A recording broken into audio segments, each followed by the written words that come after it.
So Auckland, it's the area of New Zealand that other New Zealanders love to hate for a multitude of reasons. Some of them justified, some of them maybe not. But in terms of rugby, it's an area which has produced a lot of great players.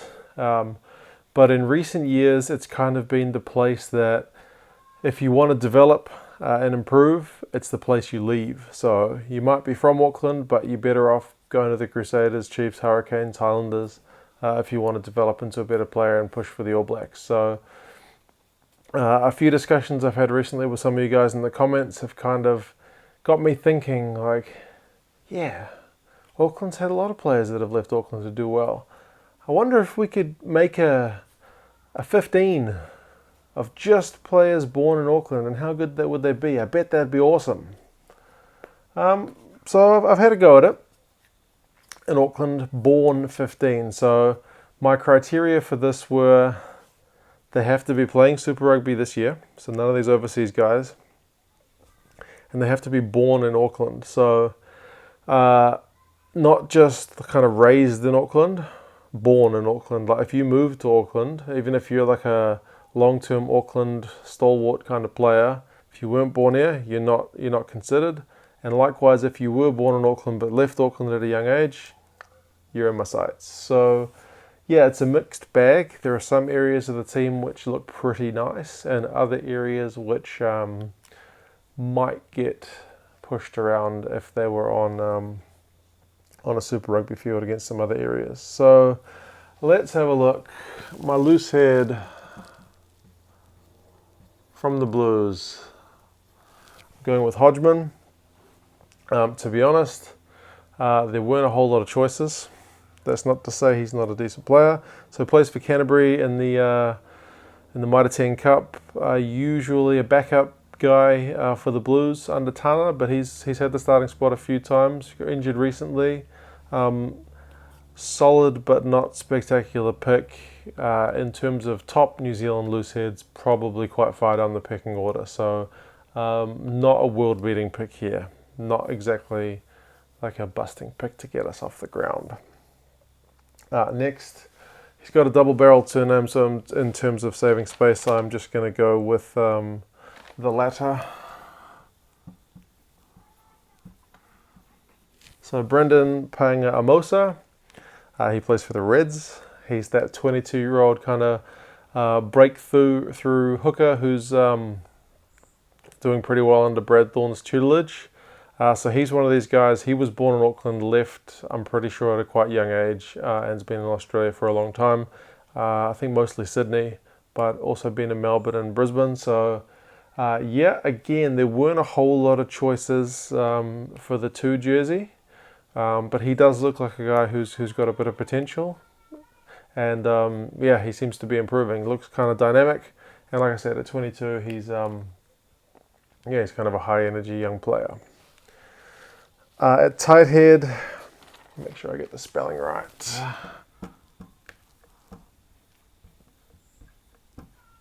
So another Reds player. Yeah, I initially just looked at New Zealand Super Rugby teams, and it quickly became apparent that I wouldn't be able to do this unless I cast the net a bit wider. So Sef Agase, I'm pretty sure I've seen him more at loose head, but he does play either side of the scrum. I think especially in the NRC he's played more at tight head, at least from what I've seen, which is not that much of the old NRC. Yeah, not exactly a starting player. Kind of a Hodgman level, similar kind of, not a world-beating player at the moment. He's had, he's I think 26, so he's had more than 20, 30 games for the Reds.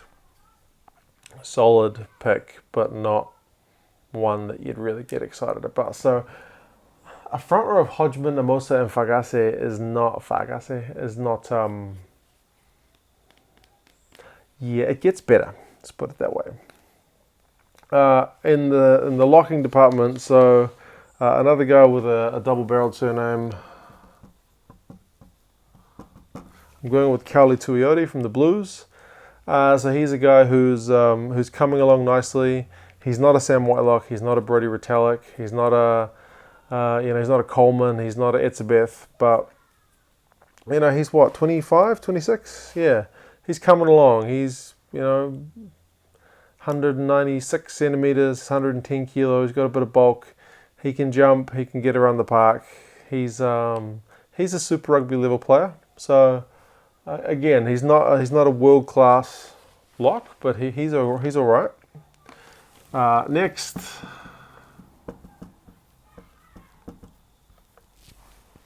did I spell that right? Alpha. No, so Michael Fati Alpha from the Hurricanes.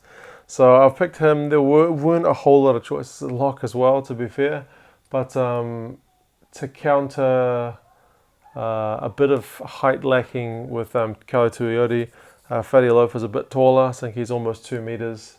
He's a bit bulkier. So pretty big locking combination.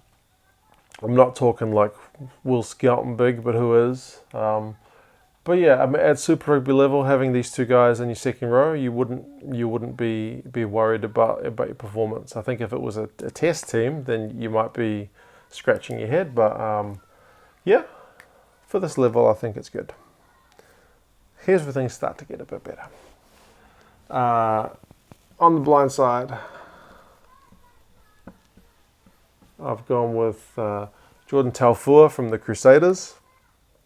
I think he's a South Auckland boy.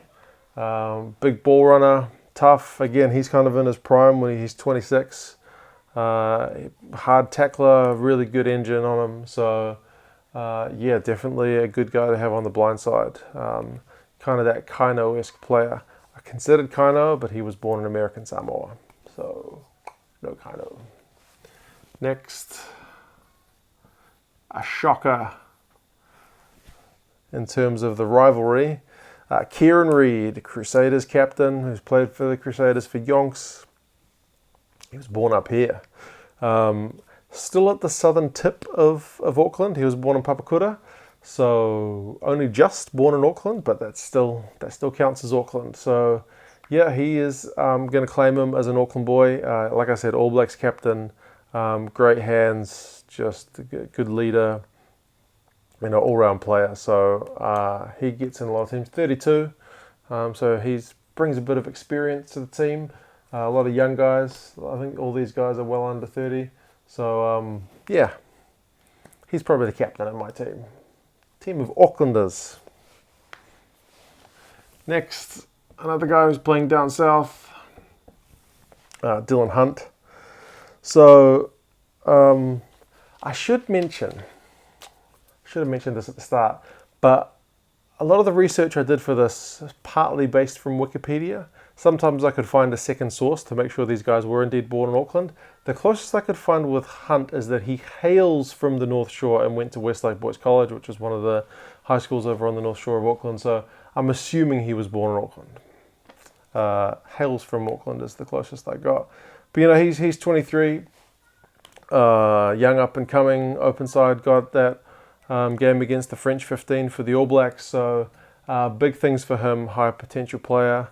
A good balance, I think, with experience, hard hitting, and kind of that young drive. So it's a decent fallback. It gets better. It gets better from the back row rather than the front. So at the scrum time, you'd be wanting Kieran to get that ball out quickly. Put it that way. Next, this was one where I had kind of choices. It's probably going between Augie Pulu and Bryn Hall. I've gone with Bryn Hall. I think he's got probably a better pass. Real Auckland boy, Bryn Hall. I think that's why he sometimes doesn't have total support of his Crusaders faithful. But I think he's probably growing on the fans with the success they've had. I think when he was initially signed for the Crusaders, people were a bit like, ugh, he's an Aucklander. So he's... Again, he's not like an Aaron Smith. He's not a Will Guinea. But he's definitely, at Super Rugby level, a very good number 9. So pretty happy with him in my team. Now, the next one was really the absolute hardest one to find. the fly half, first 5'8". Quade Cooper. He's technically still signed on with the Reds, so he's a Super Rugby player. But there were virtually, I mean, if you guys, like, I've probably missed some guys. Like I said, I researched a bit on Wikipedia, other websites like the team's websites, rugby.com.au, All Blacks website, Blues, all the teams. But man, I was really struggling to find a guy who plays 10 who's from Auckland. I know Cooper grew up in Tokoroa, but apparently he was born in Auckland, so I've claimed him. And if you think about it, he is the spiritual successor to Carlos Spencer, even though he's an Australian. So having him born in Auckland actually kind of fits. I think he if he was in Auckland, he'd be the ultimate Aucklander, maybe. Anyway, so if it wasn't him, I was going to have to go for Stephen Donald, who's not even contracted. So that would have been kind of cheating. This way, I'm not cheating as much. Stephen Donald also born way out the south of Auckland. At 12, pretty easy choice, Sonny Bill. He's from Auckland. He is probably one of those world-class players, although some people hate him. It's kind of a love-hate thing with Sonny Bill. He's definitely got the skill set. He's not like ever going to be a pace man, but especially at his age.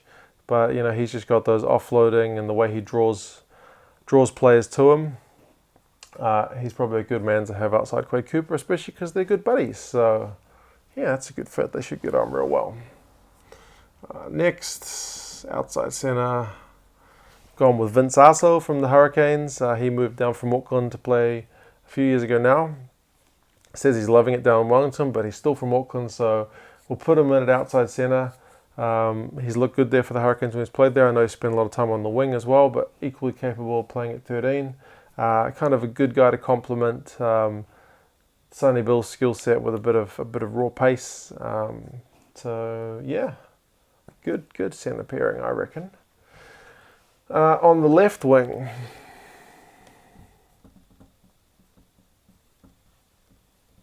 Rieko Ioane. Could have put him at 13 really, but I'm going with Tana's original logic, which was the world's best winger should play on the wing. So he's looked the man on the wing, so I'm putting him on the wing. This is where the team starts to come together, despite some kind of rocky start. If these guys can get the ball, I think they'll be doing all right. Next, he's going to have to go out onto the right wing with Rieko on the left, but Lamb from the Hurricanes. He showed on that game against the Crusaders the other day. He's just an out-and-out pace guy. Sevens background, Auckland background. So originally played for the Blues, but we let him go to the Hurricanes. There was actually a few choices again for the outside backs, but I've gone with Lamb. Probably largely because of that try he scored against the Crusaders. 26, he's got a bit of experience. Rico's only 20, so good to have a bit of that balance. And lastly, at 15, so Sean Stevenson from the Chiefs. Pretty sure he's from the North Shore. So, kind of like Brent Hall, another guy from the Shore. I think Brent Hall's from the Shore. He seems like it anyway. So, yeah, gas man. Obviously plays on the wing as well, but equally good at covering at fullback. Decent ball runner, good hands. So, yeah, this is my Auckland-born 15. I was originally going to do a bench as well, but I think I would have been really, really desperate in some positions. So I've just gone with a starting 15. It's probably not as strong as I originally thought it was going to be when I had this idea to do this team. I thought it was going to be a world-beating team full of like regular All Blacks. I've had to pull in a few guys who play their trade in Australia. Quade Cooper was a real desperation measure because there really wasn't anyone else. But like I said, if I've forgotten anybody, do let me know because I'm sure some guys have slipped the radar. Remember, I was saying guys who are playing Super Rugby this year, guys who are born in Auckland, were my requirements. I think this team, apart from probably getting pushed around a bit at scrum time, lineouts would be okay. The back row is pretty impressive. 9-10 combination is maybe not world class, but it's good for Super Rugby level. I think that'd be fine. You'd have a bit of flair going with Cooper, setting up guys like Sonny Bill, Rico Ioane, Ben Lamb, Vince Aso, Sean Stevenson. So if this team could get the ball, they would definitely hurt you on the counter. Defensively, maybe not as sound as they could be, but with that back row and those two big locks, I'm willing to say that they could put up a fight. So yeah, I'm not sure how they'd go if I was to compare them to some other regions, if I were to just pick guys from certain regions. But for an Auckland team, it's not bad. It's not like I said, not a world-beating team, but it's all right. Let me know how you think this team looks. And yeah, if there are guys I've missed who were born in Auckland, let me know. I'm keen to know who I may have overlooked. If some of these guys you know for a fact weren't born in Auckland, also let me know, because yeah, I'd have to have a look at some of these other guys who I considered but didn't end up picking. In some positions, I think there's virtually nobody, but in other positions, there's a fair bit of depth. So yeah, what do you reckon? What would this team get out of 10? I don't know. I'll leave it to you guys. Anyway, hope you enjoyed it. And yeah, I'll talk to you guys again soon.